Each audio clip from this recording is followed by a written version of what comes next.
Clan, She-Wench here. I want to do a couple of quick short videos for Clash tips, and the first one, due to request, I'm going to make is the making a deck. I always tell people to start off with your win condition, and by win condition I mean how are you going to hit the tower.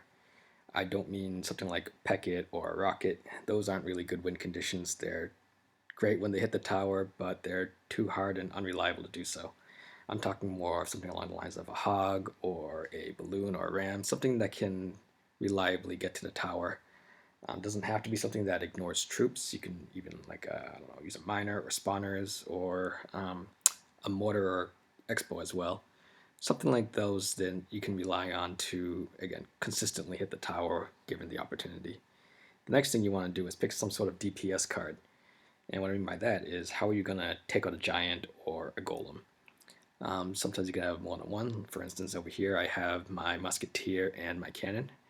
Something along these lines will be able to pick something off without being able to, easily get zapped or arrowed or something along those lines.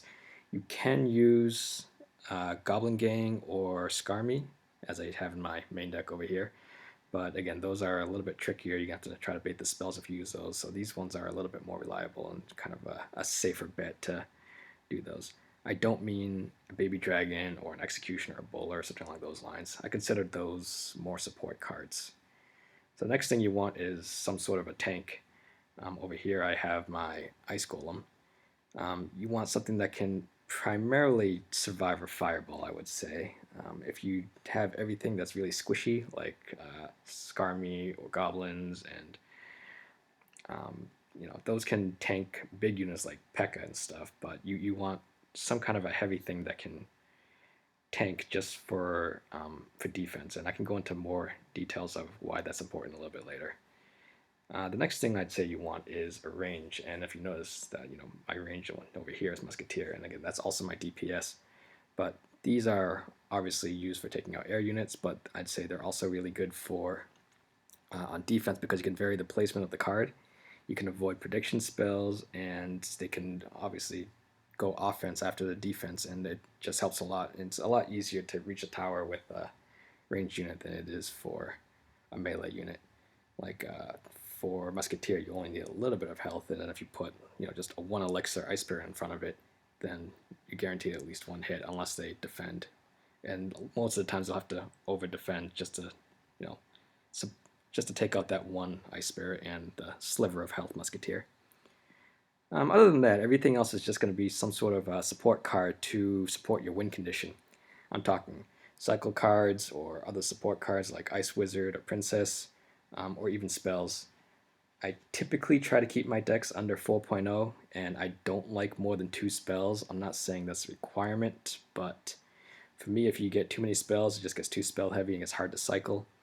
And if it's over 4.0, again, it's just hard to cycle. And if you're playing a quick cycle deck like this one right here, they can, they can catch you out, and you're not for a good time. Obviously, some cards work better than others. Don't always just pick the heavier card. Like I see some people, they have minion horde in their deck over regular minions. Yeah, they're stronger, more, but again, you got to think about the card cost too, and what's good value for the card, and especially what's for your deck. Minion Horde works really well for zap-based decks, but not always. If you're running a log-baked deck, you're going to want God Barrel as your win condition, then Princess is really good for baiting the spells, so that's also a really good one. I also tell people if you have Pekka in your deck, a natural counter to Pekka is a lot of swarm cards, Skarmy, Goblins, and Poison counters those really well, so if you use Pekka, I always recommend to use Poison instead of Fireball. And lastly, the worst couple cards that I don't advise people to use would be E-Barbs and Minion Horde. I just think they suck and they're just hard to use. They're good in some decks, but I think they're really just too hard, so try to avoid those if you can. If you use E-Barb Rage, just don't. Alright? There you go. And I'll go a little more detail in some of my other videos.